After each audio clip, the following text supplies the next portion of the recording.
So what is the benefit of this Sukuk issuance to the people of Malay? Okay. Infusion of capital from the government. So we have to use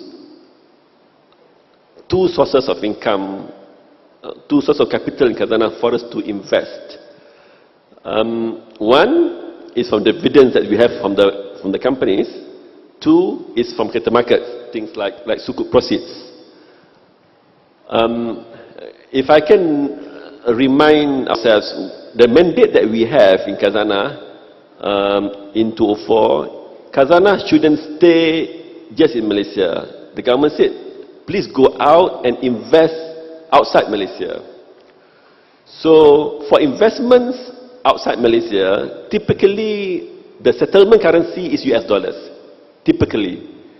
So the proceeds that we receive from Sukuk in US dollars, we invest in Indonesia, in China, in India, in Turkey, in the region. So that's where the proceeds go. Hopefully, these assets are meant to be strategic to us. So what it means is that we will, after we acquire these assets, we make sure that we create values in these companies. And then when the right time comes, we will divest and get new proceeds. And we will reinvest in another project, in other health sector. So, yes, I would say, okay, in terms of sectors, simple way of looking at it, we can do all sectors out there except for two. We don't touch oil and gas, because our friend Petronas is doing a good job for the country. So with oil and gas, we don't do at all. Any referral, we just pass to them.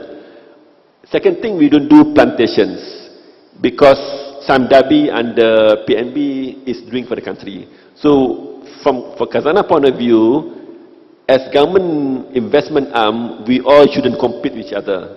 So we let whoever can specialize it do it. So any other sectors, we can. Just to elaborate on that, for example, healthcare is new to us actually. We only started healthcare in around 2008 or so. And then, as I said, Alhamdulillah, it's a nice story to tell. Axiata, for example, when we did the demerger between Telecom and Axiata, it wasn't an easy project for us, because people say, why? What are you doing? You know, Axiata, Telecom at that time doing very well. I mean, in terms of share price, at least RM5 plus. And we had to demerge them. We had all fixed line, we put it under Telecom, and all mobile business, Celcom, we put under Axiata. One major concern we had at that time is that, at that time, TM fixed line was really coming down. People, I mean, we all know that we don't use fixed line anymore. This is like, all homes have mobile and 3-4 mobile numbers. The growth of fixed line has been coming down. So we have a concern. If that's the way, we have to create new niche for telecom. That's when high-speed broadband came to them. Savior for telecom is high-speed broadband. If it's not high-speed broadband, I don't think, you know, it's where they are now. And then Alhamdulillah, telecom is doing what they are now. And then look at Axiata. Axiata, what we did with Axiata, when they had the Celcom, we at Khazanah, we injected our mobile one. Mobile one is our telco asset that we bought in Singapore. We bought in Singapore mobile one in 2006, and we injected into Axiata. And then because of that, suddenly Axiata can grow faster. And we injected our XL Commando in Indonesia that we bought in 2007 or 2006 or so. And we injected to them. And then suddenly Axiata became big, become regional player. And then Axiata on its own, they bought Dialog of Sri Lanka. They bought Idea Cellular of India. So because of that now, Axiata subscriber base is hitting 220 million subscribers. From about, I don't know, 4 million last time in Malaysia. So it's, I think, another nice story to share. But hopefully they'll continue to grow. Now that they can grow on their own, we don't have anymore. So they should use their own money to grow. Perhaps, I shared the story with Haji just now. Nice story to share maybe on CIMB as well. When we bought our Lipo Bank in Indonesia and we injected to them. But CIMB, sometimes I feel right talking about it because it's not Islamic Bank. I mean, the Islamic Bank there is, but the umbrella is conventional bank.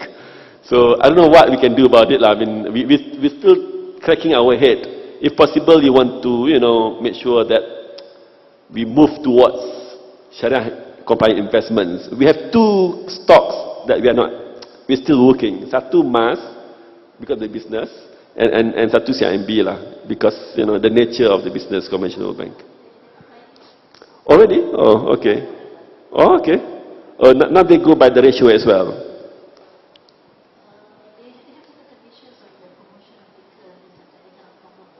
Okay, okay. That's good. Then I can do Sukuk on Mas then. Yeah. Please. Assalamu alaikum. Alhamdulillah. I want to ask whether you have any challenges in repayment at maturity.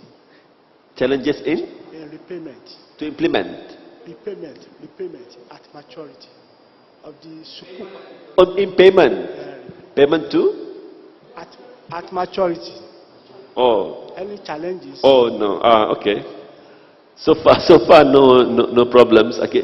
For exchangeable, as I said, exchange it to shares.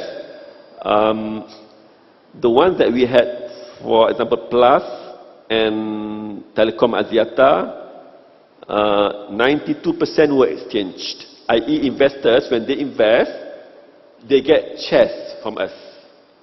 And then if they want to monetize that, they can sell to the market and they get the money. Because somehow the share price moves up higher than the strike price. So what it means is that investor, they benefit out of that. That they gain, they make some gains.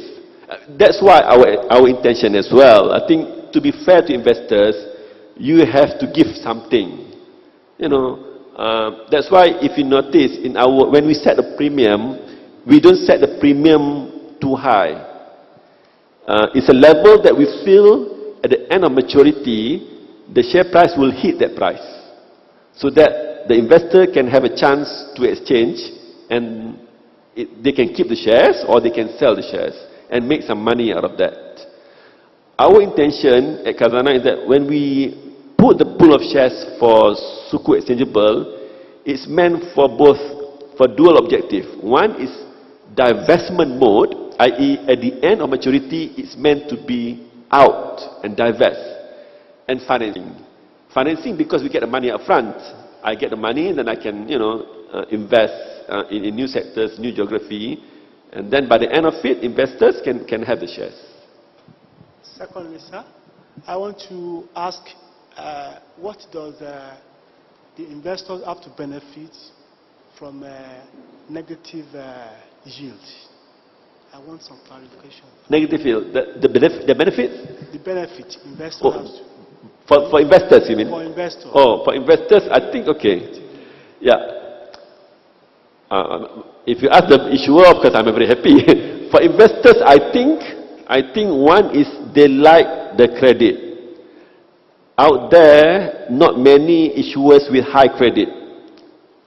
So, which means, even though, let's say, they give 100 today, if they don't get the shares later on, they're okay to receive 99.75.